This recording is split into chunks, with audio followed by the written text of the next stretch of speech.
Alrighty then. We're going to call this meeting to order, Parks and Open Space Committee meeting, March 15th, 2018, 4 p.m.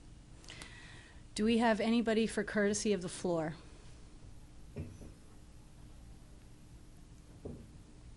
I'll take that as a no. So do we have any discussion regarding the Mincy Lake Improvements Project? Okay, great. Good afternoon, everyone. I'm going to actually combine all three of the next three here. Okay, great. I'll make it short and simple and to the point for everyone. So in around 1970s, the first official lease for Mincy Lake was done with the county. It was a 50-year lease. Since then, there's been some recreational amenities put into the lake area itself, but the majority of them are still around that age time frame. It's in dire need of upgrades. So what we've done is put together a conceptual plan for the renovations of those facilities to get that area up to what it really could be and should be.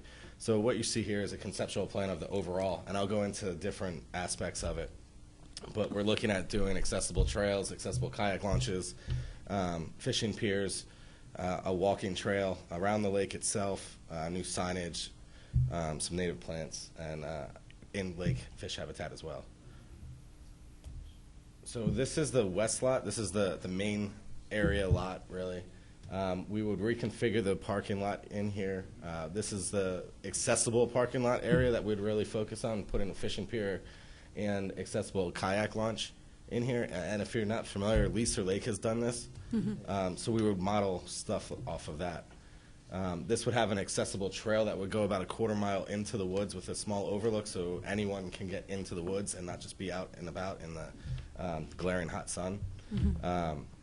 This would also include some new picnic bench areas, grills and things like that. We're already there, but we would just enhance them, make them accessible to everyone. This is the opposite. This is the east lot. Once again, improve the parking areas. This would actually call for some more parking, which would act as another trailhead location for the Northern Tier Trail, which would go from directly out to Portland and the Delaware River.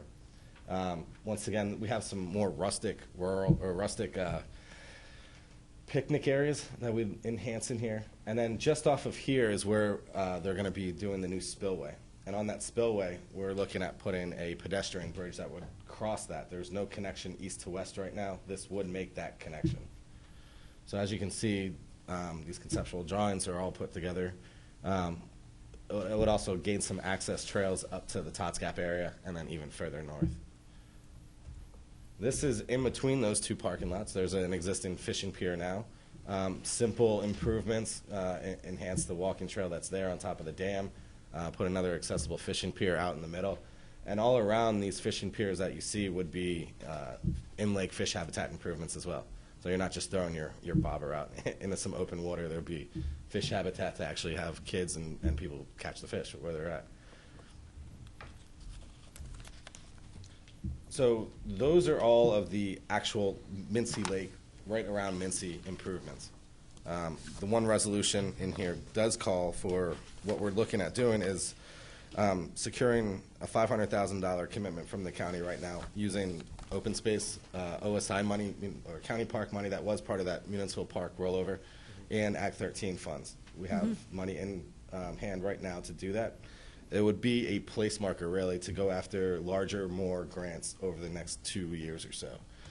This gets the ball rolling to go for a DCNR grant. They're due April 11th, so the resolution in front of you would have to be signed, and we would submit that to DCNR right away. This upcoming year, there's also the chance to go for Monroe County LSA grants, which is the casino money. We're eligible because it's contiguous to Monroe County. There's CFA grants that run through the State Department of Community and Economic Development. There's also private foundations that we could tap into as well. But we really needed the commitment today to get the ball rolling on future grant funds. Okay, So, great. sure. Yeah, I think it's great, and it's, we started working on last year was setting that money aside for that, and I'm sure you guys are all aware that it's drained down right now. So if there's any time to work on it right now is Now's it. going to be the time to do it. So Okay, great. So that kind of covers two of the resolutions that are in place here. The one that has the $500,000 commitment, and then the one that talks about the Mincy Lake Recreational Rehabilitation Project as the DCNR grant. Mr. Yeah.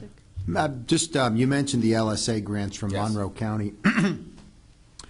I know that the laws were changed so that we no longer, or our authority no longer has the ability to do grants from the Sands Casino, or what will be some other name shortly. Is there an opportunity for grants through that program because of the way that the I'm structure sure, of that I don't know has the new changed? structure, but any grant that we could go for, we're going to explore to go for. Yeah, so if you could maybe get in touch with Sure. one of the state senators' offices and see if that funding is available for this project, that would be a good opportunity. Thanks. So then we would make a recommendation that these go to council for a vote. So should I have somebody make a motion? Are you done? For those two resolutions, Oh, yeah. okay.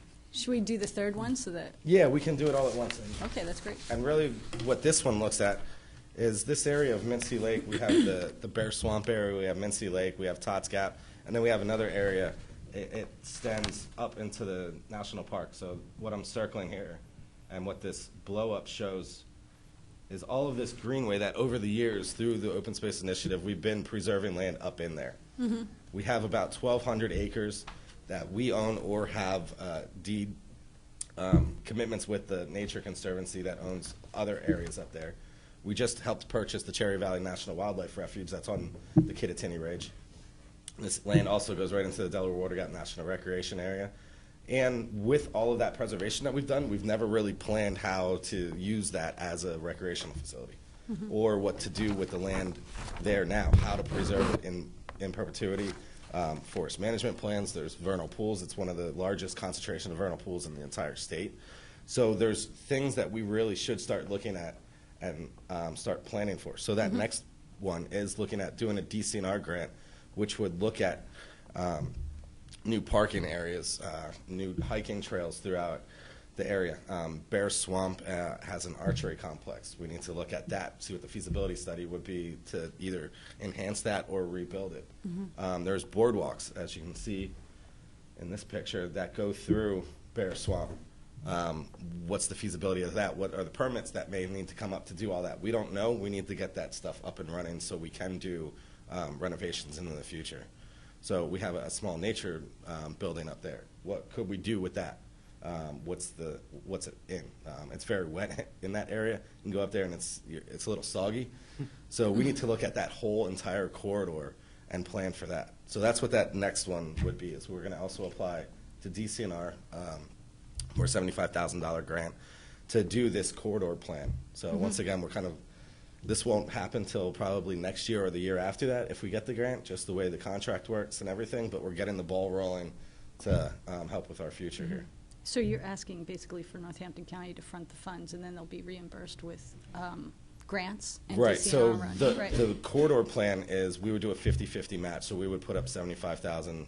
If we get the grant, it would be a $75,000 grant from the state then. So But Act that- 13 money is already available. Yes, Okay, yep. great. Yeah, we have that money there, and we've been using it for projects like this. So, and it's actually, there's certain specifics with those Act 13 funds that it can only be used for certain projects, and this definitely falls under that. Okay, great. So do we have a recommendation? Or- Move to recommend the three resolutions. Excellent. Great. So we have a recommendation and a second from Mr. Warner. Thank you. Brian. So moving along. Is that for Mr. Cope, or?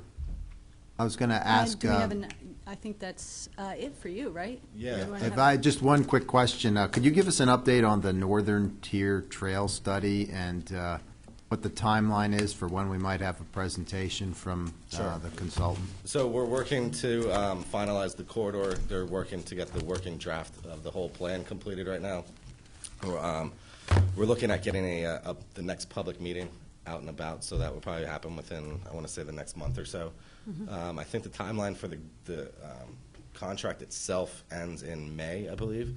So within the next month or two, there should be a full presentation to council for that plan.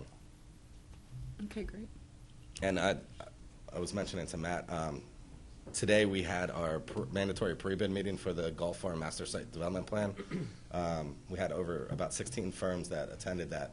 So Oh, wow. RFPs are due on the 29th, and then we'll be able to select a consultant after doing interviews after that. So that's something else that's just coming down the pipeline right now. Great. Do you have any other updates that you'd like to provide? Not right now. Okay. I got married on Friday, but that's about it.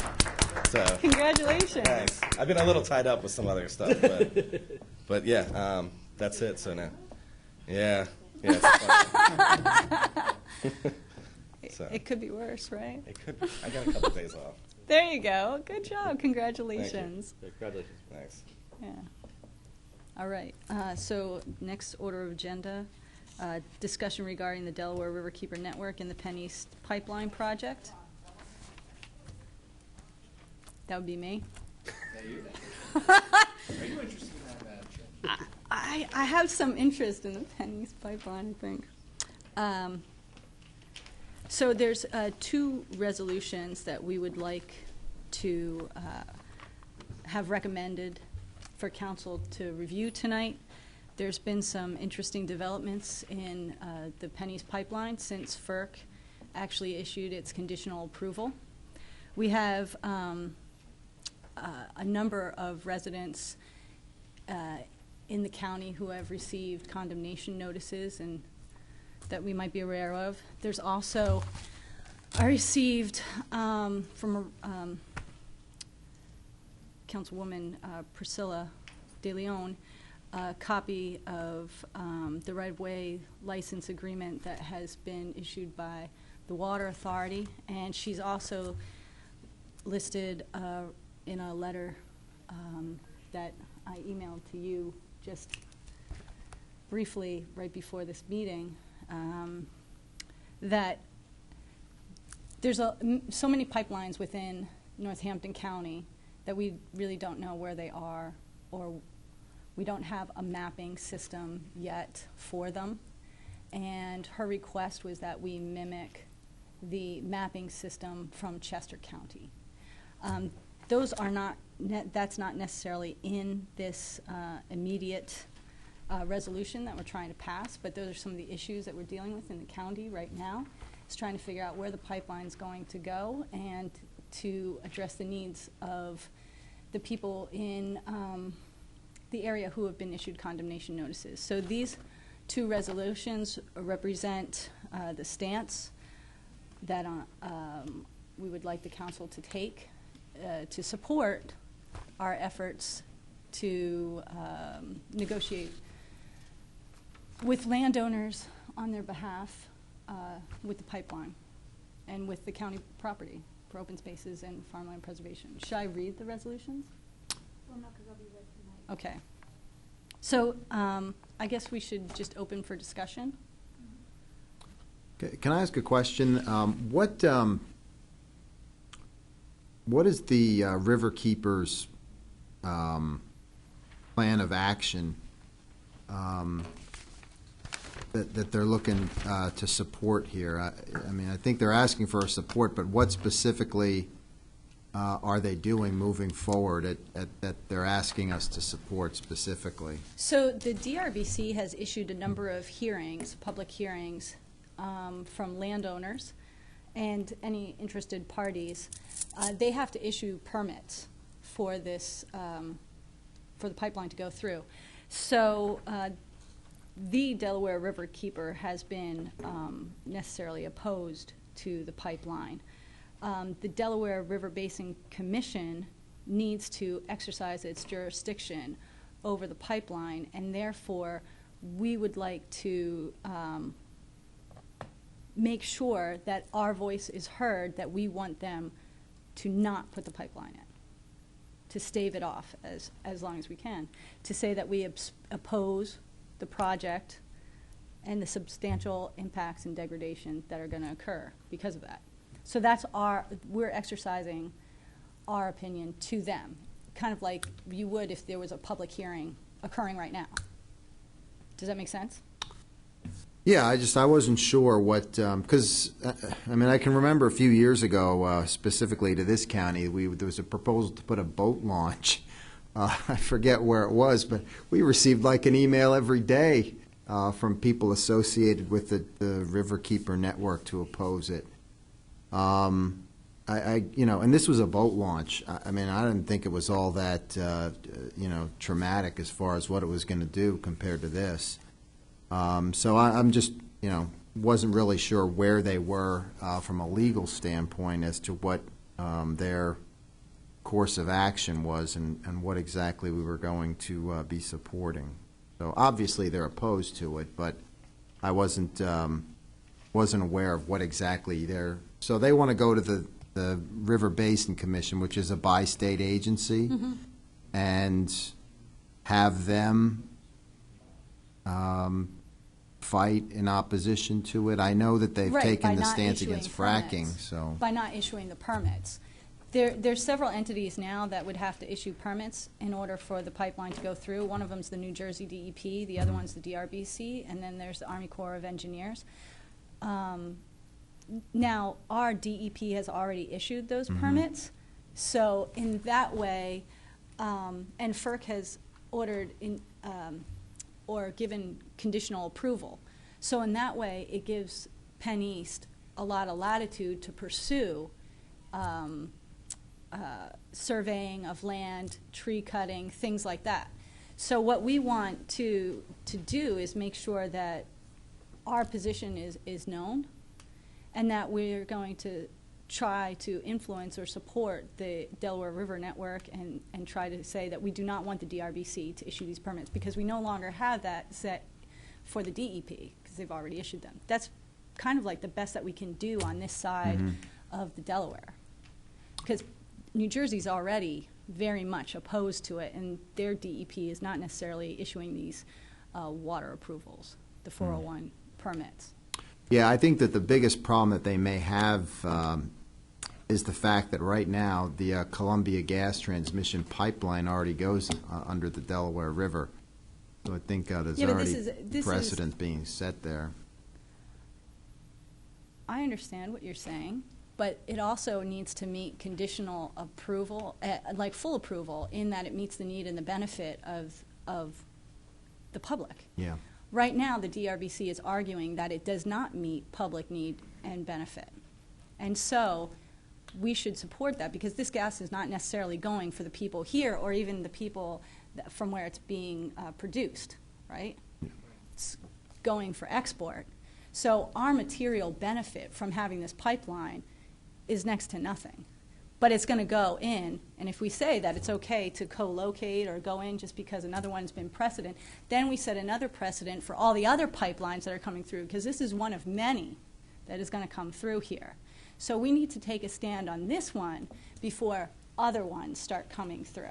Okay, so that's my point. So the argument that you're trying to make here and that the Riverkeeper Network is supposed to be making is the fact that this pipeline doesn't serve a public purpose, rather it serves a private purpose. Reason being is that along the way, there's little or no benefit. Like, I can't hook my house in and get natural gas from this pipeline. So, but that's a whole different thing. This is a transmission line. This isn't a distribution line. I mean, although UGI is one of the partners in this Penn East project, it's not to say that you could just hook into that transmission line and then everybody here is going to get natural gas. There's even more infrastructure that you would have to do. So this gas that they're going to be transporting right now will not materially benefit anybody around here because they're not hooked up into it already. Plus, we already have all the natural gas that we need right now. We haven't been we're at a surplus. We're not in want of natural gas. Does that make sense? Yeah. Okay. Any other discussion? Go ahead. Well, one concern I have is the viability of winning these things, and is if there's any benefit to trying to work with them to direct them where we want, versus, fight it and if it still goes through, would we be Right. better off to try and coordinate, get, and I agree with getting the mapping of the pipeline, so we know where they are. Right. You know. So even if that is your argument, these resolutions would strengthen whatever leverage you would have to negotiate in the future. So right now, if we would pass these, if they would go forth, we've already opposed it. We've already taken our stand. They would have to come pretty hard at us to make us change. So that only just lends to the negotiation then. That's not my primary purpose in putting these forward, obviously, but that would be the argument to say that these should go forward regardless of what you believe. Does that make sense? Okay. What? Mr. Warner. Just me. Sorry. I'll try to, okay. And you're far enough away, you're not going to get anything. Yeah, don't breathe too much. The Federal Energy Regulation Commission has the power to issue conveyance of certificate of public use or eminent domain. They have the power. They really do. Right. So you're up against that for one thing, no matter what happens, okay? The oversight of the pipeline, that itself is called scoping, I believe. You have to forgive me if I don't remember all the terms. Scoping can be looked at by the localities, by the various local jurisdictions. It would be interesting to see where they're going to go. The Delaware River Basin Commission is going to be looking at what they're going to be viewing in on the water concerns, the quality of the water. And I'm sorry I can't talk No, much, but that's okay. No, they did have scoping hearings, and so they did have their environmental impact studies that came out already.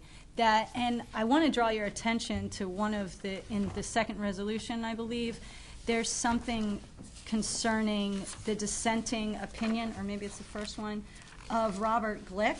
I seem to think I saw that somewhere. Second It is. paragraph. Okay, second paragraph. The certificate was issued 4-1 vote with FERC Commissioner Richard Glick dissenting from the decision.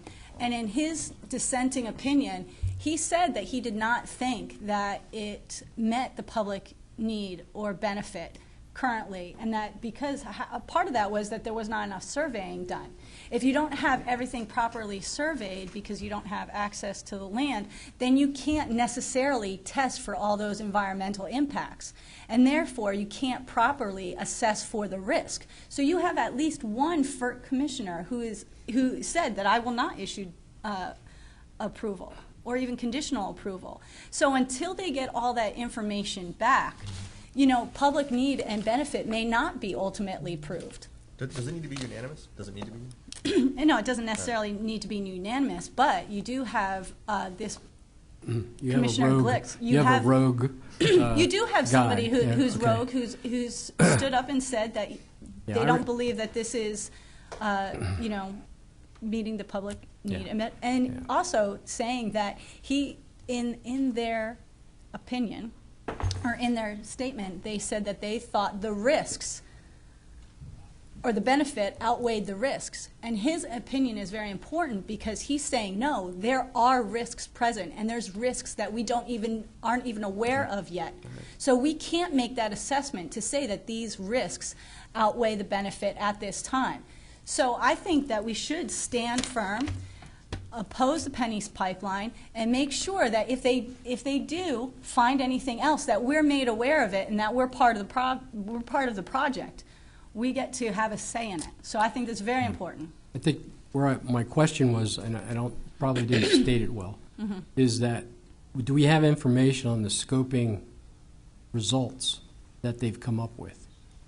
The That they- environment impact statements? Yes. I think, Because we already know that there's a crack because you got a rogue FERC guy. yes. Okay. I think one of the problems was that Northampton County, when it had the chance to intervene, did not necessarily intervene. We cannot intervene at a time at this moment, as far as I'm aware. Now, we are entering into litigation, right? Well, We're defending the condemnations, for sure. Yes. So Yeah. this is to strengthen it on that part and to also, you know, it's a just Say- fight. It's yeah. a just fight. It's okay. I get it. I'm not, you know. oh, no, I get it. But I It was- think that this is something we definitely have to do. We have to be in solidarity with these entities and with our landowners to say that, you know, you have to put people over profits. The pipeline in 2012 in Lycoming County was going through Harrisburg was suspended due to opposition based on environmental concerns. Right. That's where I'm trying to get to. Right. I want to bring up something else, too, that's not necessarily in these resolutions, but I think that we should examine. On the Mariner East pipeline, there were studies done about sinkholes. They were ignored. And now Mariner East is experiencing sinkholes where the pipeline is due to the karst geology. ME2 has been stalled because of the karst geology. We know that there is karst geology present in the Lehigh Valley. We know how many sinkholes there are. To me, that's enough reason to oppose this right there, because you don't want sinkholes where a pipeline is going to be. So that should be examined and studied independently of Penn East. So that should be something else that we might consider in the future. But for all these reasons that haven't been examined, like this has not been thorough enough to say that this either meets the public use or benefit or is even safe to go in. Okay. Right? Right? Miss Lori Vargo. I had a question. Go ahead. So earlier when you started this, you said somebody already agreed to this. Who were you referring to? The DEP. What do you In mean, Pennsylvania? The state of, do you mean? because you were saying the river keepers are people that haven't, these groups, the three groups you name in this resolution. It's not that they haven't agreed, it's that they've either issued permits or have not issued permits. Okay, so our who has? DEP I guess my question is who's So- already fallen into So our this? DEP has already issued water permits. Okay. And that is very premature. We don't even have all the studies done for all the surveying. And do any of the municipalities or the townships or boroughs along the line have any purview? Because I know Lower Saucon is looking at this with regard to another pipeline, not the Yeah, the Penn East, but there's Adelphia a Gateway yes, project. exactly. Yeah, because there is some notion that if this Penn East pipeline doesn't cross the Delaware into New Jersey, that somehow it will connect with an existing pipeline, the Adelphia project. But that would mean that all this has to get re-permitted and you start over from scratch. But do those entities have any rights to say or to put any stops in as well? Lower Saucon, Bethlehem, any other counties, or they all have fallen in already? Well, municipalities per se don't have really that many rights to say where the pipeline goes or any jurisdiction to regulate it. That's something that's done by the DEP and then on a larger scale by FERC. That's the regulatory commission. But as a regulator, they're just there to make sure that you signed all the paperwork properly. They're not there to say necessarily whether it should go in or not. It's important for municipalities to speak out on their behalf, on their own behalf, and we have several municipalities who have, like Lower Saucon and Bethlehem Township just spoke out. Moore Township, several people have spoken out there, and there's little contingencies all along the way. So if you go down in Bucks County, even more people are speaking out about it down there, but this is a concern all along the route. So I think that Northampton County does have to take a stand, even for all the little municipalities that are going to be impacted on along the way.